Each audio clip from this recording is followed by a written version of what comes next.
Hi, welcome back to KEDU News. I'm Alex Kisselson. And I'm Kelly Bandman. Our top story tonight, the war on disease.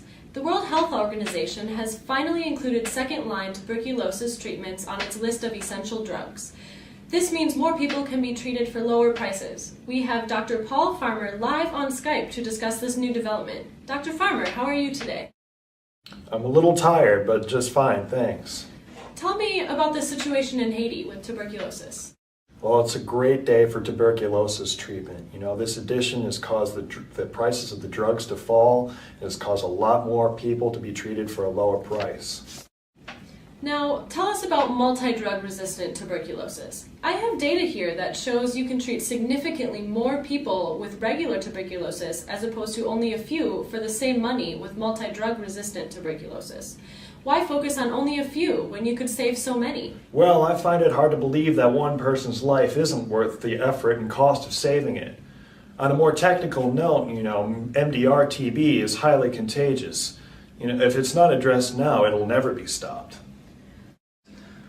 Now, most of your patients live in extreme poverty. How do you ensure they get their medication? Well, we treat all of our patients at no cost to them. In addition, it's our responsibility to make sure that they have their basic needs met. Here in Conch, we provide clean water and money for food. According to the hierarchy of needs, a cured patient can still be hungry. We want them to live not only free from disease, but also free from starvation. Another way we do this is to train them vocationally. My own facility employs several Haitian workers. That sounds wonderful, Dr. Farmer. Would you like to leave us with some final thoughts on the war on disease? Yes. You don't have to travel the world to help. It's important to focus on small projects where you are right now. We're taking this one step at a time. It's important for everyone to get involved and get active. Thank you so much for your time, Dr. Farmer. Keep working out there. You're doing a great job. Thank you. So in essence, Dr. Paul Farmer is a really good educator, isn't he? Yeah, he definitely takes the time to see everyone as a possible student or a possible patient, and he's really creative with how he solves any problem he comes across. Yeah, he really gets to know his patients really well. That's really good.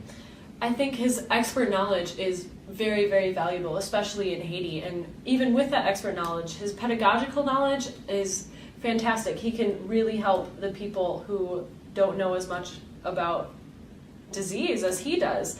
And he's smart enough to know that each case is different, and differentiation in your approaches is important. That is very true. That's good. He's a great guy. Yeah, he is. And now to Josh Caracco with a story on poverty. Looking over the past 30 years, we can see a massive decrease of impoverished people.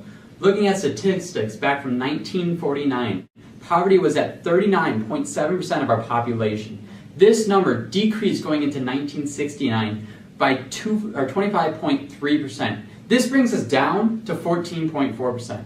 The number decreased again in 1973 to a historic low of 11.1%.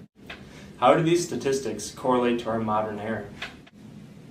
There has been a massive decrease in poverty rate, but also a massive increase of cost of living and higher education. Just because the poverty rate is down doesn't mean that people still don't have trouble making ends meet. So what does this mean for our young children who are in school right now? Poverty doesn't only affect families, but also businesses, hospitals, and also even public schools. With the increase of expenses, schools don't receive the funding that they need. People have to spend their money on trying to put food on the table, and very little money is going to support school systems. This means that our children don't receive the opportunities for higher education that they deserve. So thinking about students in particular, how does this affect them directly? There is an increase of students who come to school whose families are not impoverished but feeling the pressure. Students need to be thinking about their education, not if there will be food on their table when they get home. For these students, it is not developmentally appropriate to be worrying about holding down a job and getting good grades. Well, I can relate to that because I have a 15-year-old son, and I can't even imagine him working 40 hours a week trying to support our family. I only hope that the schools will be able to have some sort of free breakfast for the low-income families to try to help them in any way they can. And it's only up to us to change this problem that is our own. So maybe it is up to the federal government to take responsibility for our schools. Well, you know, education is basically the same as medicine. You know, there's no such thing as a panacea. You can't cure everybody. It's up to our local communities to solve this problem on a community-by-community basis. You know, we have to start small, we have to get people involved, and those people need to inspire others to get involved too. So what can schools do to fix this problem? We need to put the focus back on the students and not on the standards. You know, that's definitely true. These big standards that we set for our students are very important, but we can't forget about the little things, that each individual student is different and each individual student has their own way of learning. Exactly. Nobody's denying that this is a global problem, but it's only a global problem in the sense that every person in the globe has it, right? So we need to solve this problem by focusing on individuals in the whole world, and one person is too small to take on this entire problem. So what we're saying is we need to think globally, but act locally. Yeah, definitely. That's